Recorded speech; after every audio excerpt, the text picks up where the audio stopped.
Today I'm going to be talking about how you build your emergency funds. I feel like I said that already. But before I get into this video, make sure you like, comment, subscribe, those different things. And also hit the notification bell because, yes, you guys, I am starting to go live. I am starting back with the whole reaction videos. I just want to take time out to thank each and every one of you who have joined my channel. And if this is your first time, welcome. If this is your returning, welcome back. So let's get into this video. So with any budgeting, I feel like we have to set goals. Sometimes we have to set small goals for ourselves. Sometimes we have larger goals. Sometimes when it comes to emergency funds, people use emergency funds for vacations. Sometimes they use it for emergencies like medical emergencies, and sometimes people just want to save and they like to see that money grow. So it doesn't matter what you're going to use your emergency fund for. If you guys have paid attention, some of these budgeting videos have went off someone telling them they need $1,000 in the savings account. To me, I feel like that's okay if it's one person in a house. You get what I'm saying? So if it's like if 5 or 6 people living in your household, I feel like it should be $1,000 per person. I know sometimes that can be expensive, but yet again, you can make it happen.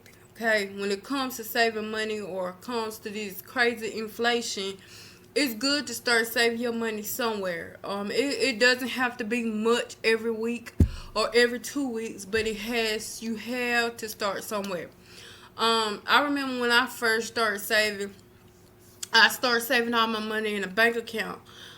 This bank account, I never had a debit card for it. I never had a credit card for it. I never had checks for it. I never downloaded the app on my phone. I just made sure that half of my paycheck went to that account. And before I knew it, that account was mega big. So when I went into the hospital, I had to pull from that account, and it covered every hospital bill that I had. So yeah, that is what I use mine for. Not saying I used it all, but I don't have any more medical bills, so I'm happy about that. So, like I said, with these several goals, set small goals instead of large goals, because sometimes when you set large goals, it feels like you saving for your emergency becomes a burden. You get what I'm saying? And I feel like anything that causes me harm or feel like it's a burden on me, I don't want to do. I want no parts of it. So when it comes to your emergency, do something fun with it. Like, I know a majority of people are printing out coloring sheets for it. They have budgeting sheets for it. I know now I have a budgeting sheet for my mortgage. Even though I don't have a house, not yet. I have a mortgage coloring sheet where I can save $10,000 a year with this coloring sheet. So it's like, okay, I have something to look forward to coloring in.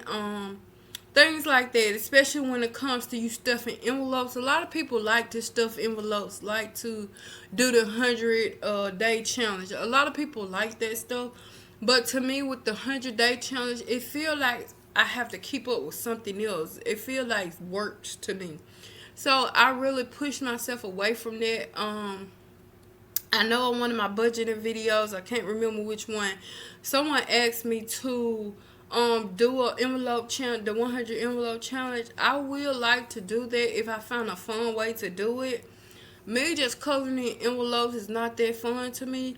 And right now I feel like when I'm trying to unstuff those envelopes, I feel like it's another job for me. So I just got to find a way to make it fun instead of making it like a job. So again, like I said, set several small goals and meet those goals every week, every 2 weeks, however much you get paid. And then that'll make it fun for you saving up that $1,000 for your emergency funds. So let's just say you get paid $100 every 2 weeks. Now, if you get paid $50 a week, you need to find you a different job. But I know how economy can be. So let's just say every 2 weeks you get paid $100. That means every 2 weeks you're gonna put back $50 or $25 or $10 or sometimes you can start at 5 and then the next 2 weeks put in 10 and the next 2 weeks put in 15, something like that. Always up that goal so when you get to them higher goals it won't feel so much burden. You get what I'm saying?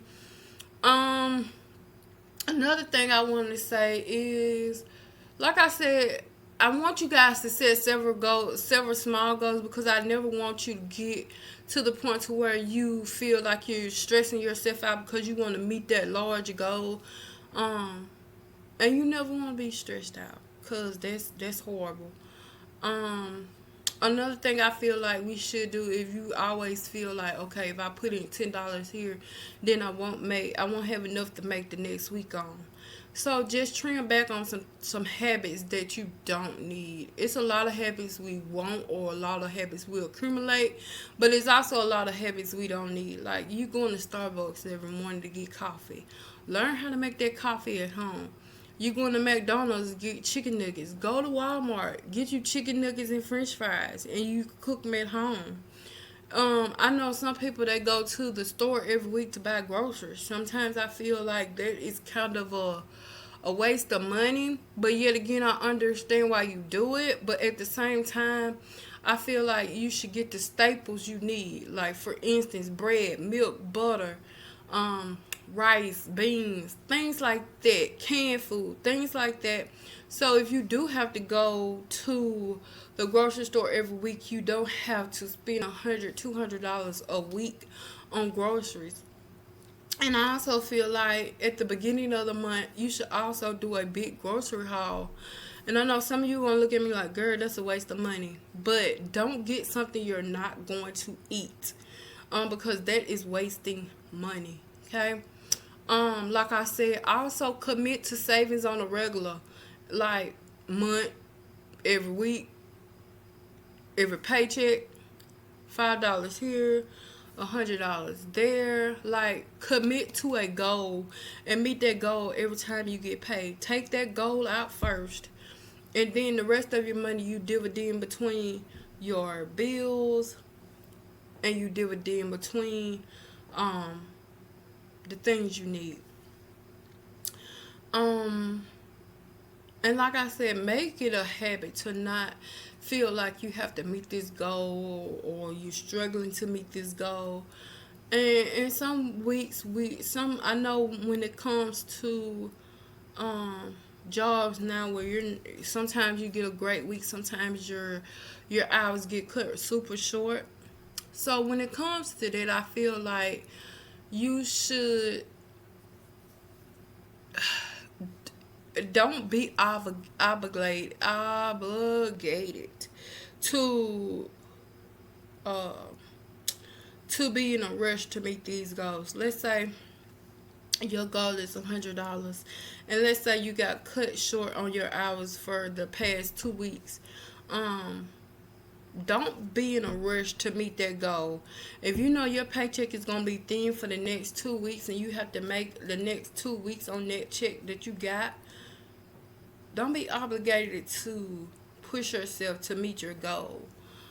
It's okay to skip that goal, but just know if you have to skip it for that month or that week you get paid, next week sometimes just kind of double up. And when I say double up, if your goal is $100 and you know, okay, well, I'm not gonna have that. Treat it as an interest. Like if you late on a bill, they add interest or they add late fees. Do something like that to know, okay, if I'm not gonna have it, then I need to lower this goal so I won't have to pay myself. If that makes sense. Hopefully I'm making sense.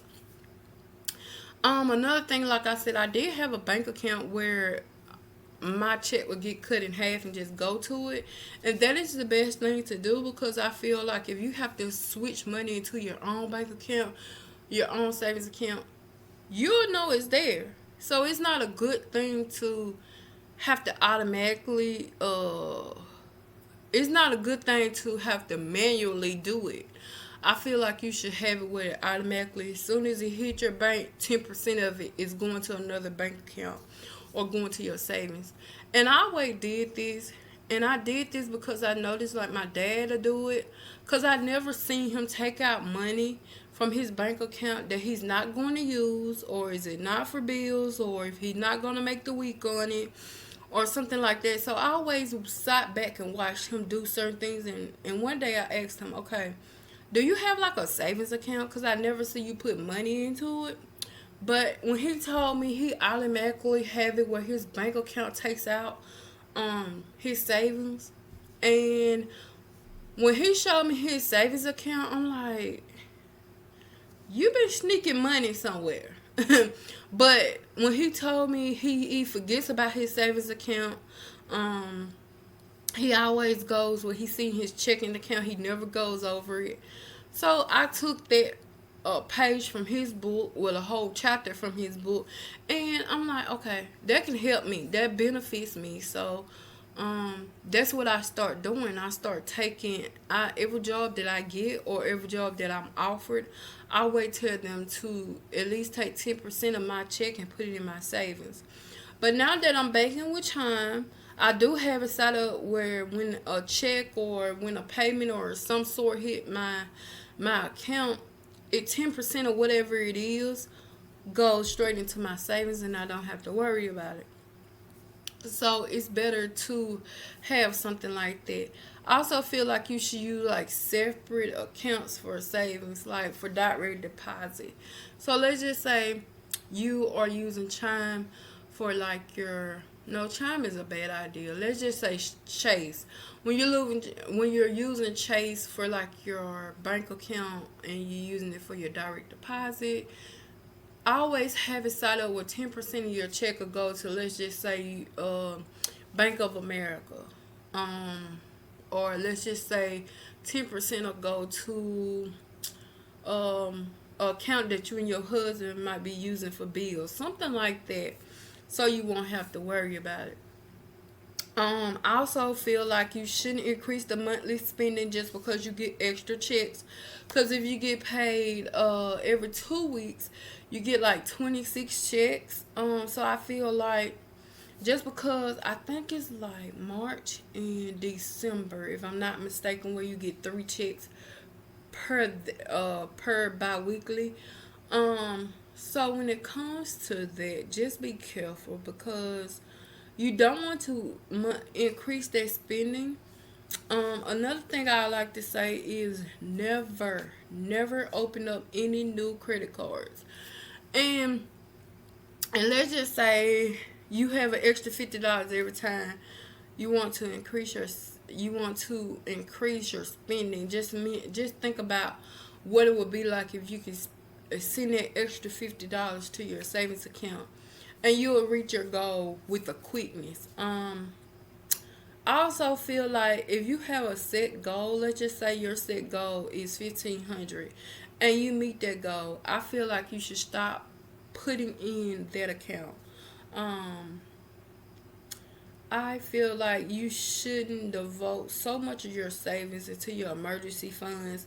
I do feel like you should have at least two different savings accounts. I feel like you should have emergency, one for the emergency, and I also feel like you just should have one just for your savings where you can earn interest off of it. Even though some emergency funds do have an account where you can earn interest, but I just feel like you shouldn't oversave. Yes, I know you guys looking at me funny, but it is a certain thing of oversaving. And I feel like we oversave because we always worried about, is it enough? And I feel like when you oversave, I feel like other things like bills or debt or things like that become neglect. So just be mindful of that. Those are some little tips that I have that will get you guys to building your emergency funds without all the hassle, stress, and all the burdens. Okay, and you can spend your money how you want to, but just make sure you align your priorities. And it took, now mind you guys, I'm 31, so it took me it took me a lot of time to get my savings and stuff together. I really got my savings together when I was in the streets. Um, and for some reason when I got out the streets, all of my savings and stuff went towards everything else. But now it's like I'm bringing it, well, not now, like 3 years ago I started back saving, so I got 3 years worth of saving and all of that good stuff. But anyway, that's the end of this video. I hope you guys enjoyed this video. If you guys want any more videos like this, just let me know in the comment section below. Hit me up on all of my social media if you want to know what I be doing outside of YouTube. And honestly, if you don't tell me, I'm still gonna upload videos about budgeting, and I got a whole other tablet full of topic videos. I try to add to them at least once or twice a day just to see, like, okay, you your videos getting a little low, so it's time for you to start building it back up. So right now I'm at probably 120 videos, and I'm slow about putting them out because I don't like to edit no more, you guys. I just want to upload them. So I'm thinking about just uploading the videos without editing them. But it's like when I'm editing the videos, it's like a lot of more stuff I want to add to the videos that will help the topic more. So anyways, that's the end of this video. Make sure you guys go watch my other videos. I just did a review on wall trimmers, so make sure you go check out that video. I also did a video on dish. It has 2 parts to it, so make sure you go watch that. Also, yeah, that's all I have for you guys. I hope you guys have a great night, a great morning whenever you're watching this, and I'll see you guys later. Bye, guys.